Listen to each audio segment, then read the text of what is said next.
Okay भाई, तो आज हम लोग प्राचीन भारत का गुप्तोत्तर काल के 45 मोस्ट इंपॉर्टेंट एमसीक्यू लेकर आए हैं। तो इसकी क्लास स्टार्ट करते हैं हम लोग।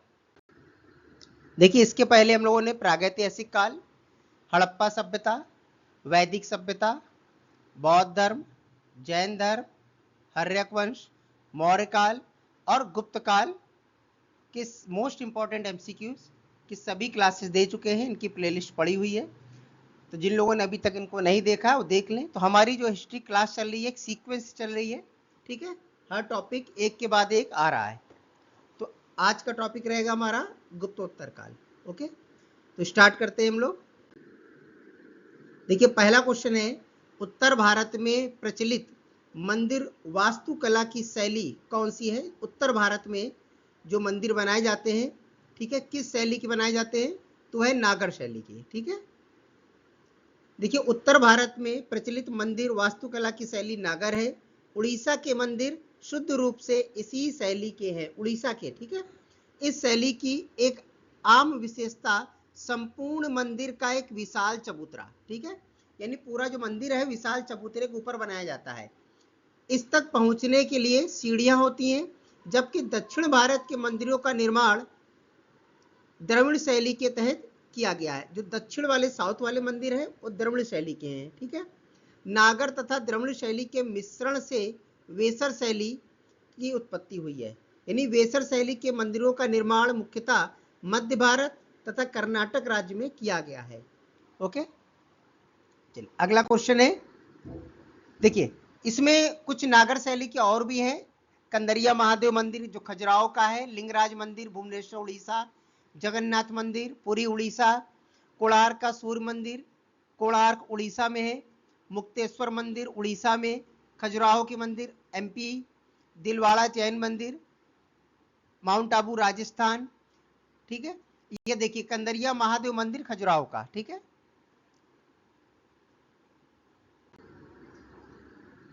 अगला क्वेश्चन है, निम्नलिखित में से कौन सी शैली भारत में मंदिर स्थापत्य शैली नहीं है?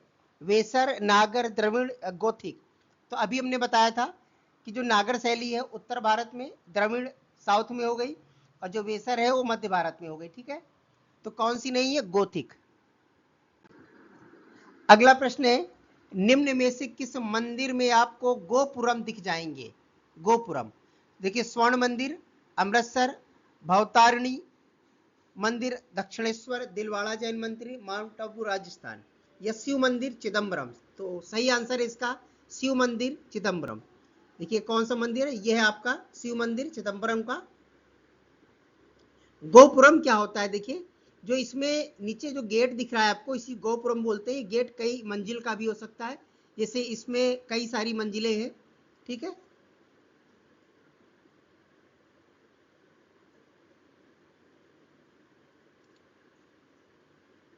देखिए, इसमें ये दिख रहा है, ये गोपुरम है, ठीक है। और ये जितनी मंजिल दिखी है, एक मंजिल, दो मंजिल, तीन मंजिल, ये कई सारी मंजिलों का भी हो सकता है और सिंगल मंजिल का भी हो सकता है, ठीक है। चलिए अगला प्रश्न देखते हैं। कह रहा 24 पहियों के साथ सूर्य देवता के रथ के रूप में कौन सा मंदिर बनाया गया है जिसमें 24 पहिए लगे हुए हैं? तो सही ऑप्शन है आपका कोणार्क का सूर्य मंदिर, ठीक है। देखिए, ये कोणार्क का सूर्य मंदिर है। इसमें देखिए नीचे ये पहिए लगे हुए हैं, ये ध्यान से अगर आप देखेंगे यहाँ पर, तो ये पहिए दिख रहे हैं, ठीक है। तो ये चारों तरफ गिरेंगे तो इसमें 24 पहिए लगे हुए हैं, ये ऐसे बने हुए हैं पहिए, ठीक है। अगला क्वेश्चन है, उड़ीसा का विश्व प्रसिद्ध कोणार्क सूर्य मंदिर के द्वारा बनाया गया, किसके द्वारा बनाया गया था? ठीक है, किसके द्वारा बनाया गया था? नरसिंह देव के द्वारा। अगला प्रश्न है, कोणार्क का सूर्य मंदिर किसने बनवाया था? तो नरसिंह देव ने, ठीक है। अगला प्रश्न है, निम्न में से किस राज्य में भ्राम रामबा मल्लिकार्जुन मंदिर स्थित है? मल्लिकार्जुन मंदिर, ठीक है, तो आंध्र प्रदेश में स्थित है। देखिए, ये है आपका मल्लिकार्जुन मंदिर, आंध्र प्रदेश का। अगला प्रश्न है, राजा हर्ष ने अपनी राजधानी कहां से कहां स्थानांतरित की थी? यानी पहले कहां थी, बाद में कहां ट्रांसफर कर ली? तो थानेश्वर में थी पहले, बाद में कन्नौज ट्रांसफर कर ली थी। अगला प्रश्न है, प्रसिद्ध चीनी यात्री हेनसांग ने किस सम्राट के शासनकाल के दौरान भारत की यात्रा की थी? तो चीनी यात्री हेनसांग किसके समय में भारत आया था? तो हेनसांग है, हाथ से हा वाला लगा दीजिए, हर्षवर्धन। ठीक है। अगला प्रश्न है, किसके शासन काल में हेनसांग भारत आया था? तो हर्षवर्धन।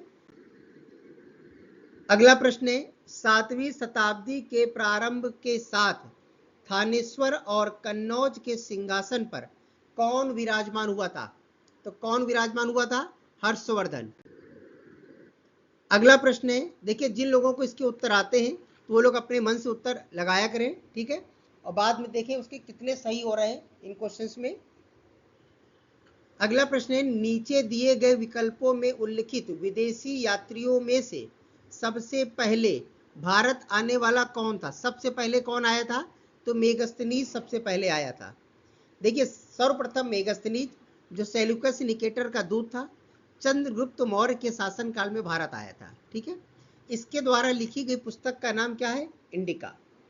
फाहियान चंद्रगुप्त विक्रमादित्य के शासनकाल में आया था, और इत्सिंग 7वीं शताब्दी में भारत आया, और हेनसांग भी 7वीं शताब्दी में ही भारत आया था, थोड़ा सा आगे पीछे आए थे ये लोग। ठीक है, तो सबसे पहले कौन आया था? मेगस्थनीज। अगला प्रश्न है, निम्नलिखित में से कौन भारत में एक चीनी तीर्थयात्री नहीं था? जो चाइना से नहीं आया था, कौन था? वो था आपका अल बरूनी। अगला प्रश्न है, हुमा का झुकता हुआ मंदिर किसको समर्पित है? कौन से देवता को? हुमा का झुकता हुआ मंदिर शायद आपने सुना भी ना हो। ठीक है, तो हुमा का झुकता हुआ मंदिर शिव को समर्पित है, भगवान शिव को। देखिए ये है आपका हुमा का झुका हुआ मंदिर, उड़ीसा राज्य के संबल जिले में महानदी के किनारे अवस्थित है, और यह मंदिर भगवान शिव को समर्पित है। देखिए ये है हुमा का झुका हुआ शिव मंदिर। ठीक है, इतना झुका हुआ है ये। अगला क्वेश्चन है, पाल साम्राज्य का प्रथम शासक कौन था? पाल का गोपाल। देखिए पाल वंश का प्रथम शासक गोपाल था। वह बौद्ध मतानुयायी था तथा नालंदा में उसने एक विहार का निर्माण करवाया था। गोपाल ने लगभग 750 से लेकर 770 ईस्वी तक शासन किया था। ठीक है,